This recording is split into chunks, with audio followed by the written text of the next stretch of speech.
कि एक ने के पास भी पास होने के लिए नहीं आया, काउंसिल ऑफ कॉमन इंटरेस्ट तक भी बात नहीं पहुंची, और सोशल मीडिया अधिकारी के वहां मशीनें हैं जो काम कर रही हैं चोलिस्तान कनाल पर। वही तरीका जो ग्रेटर सल कनाल के बनाने के जमाने में था, आज वही तरीका। इस वजह से मैं जहां असेंबली का शुक्रिया अदा किया, वहां सिंध के अवाम का शुक्रिया अदा करना चाहता हूं। खास तौर पर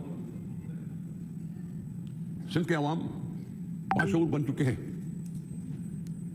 कल परसों कोई दोस्त मुझे बता रहा था कि कुछ वक्त पहले कुछ एक इशू उठा था कि कारूंजर पर मिनरल्स को निकाला जाएगा, उसका टेंडर बड़ा शोर हुआ था और अवाम ने किया था। तो एक मेरा यार है, मौजूद मेंबर है असेंबली का, किसी का ताज़ियत करने जाना चाहता था,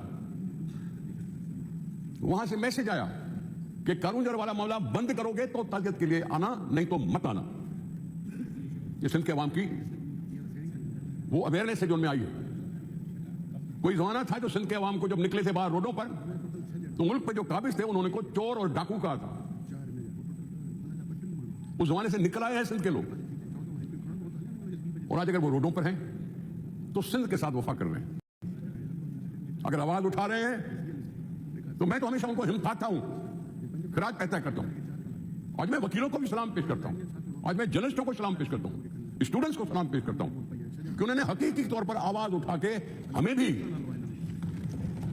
मुतवज्जा किया, हमें भी मुतवज्जा किया कि हम एक असेंबली के फ्लोर पर, जैसे कलावा के खिलाफ हमने रेजोल्यूशन पास किया, जैसे ग्रेटर सल कनाल के खिलाफ हमने पास किया, जैसे इसी तरह से आज हम इन कैनालों के लिए भी बरमला इजहार करें और अपनी इलेक्टेड राय दें। ये सारा सिंध है जो यहां बैठा हुआ है, ये सारा सिंध है, शहर हो या गांव हो, ये सारा सिंध है। हमें मारा न जाए। हम फिर भी कहते हैं कि पाकिस्तान को बचाओ। ये कैनाल बनाने से पाकिस्तान को नुकसान पहुंचेगा।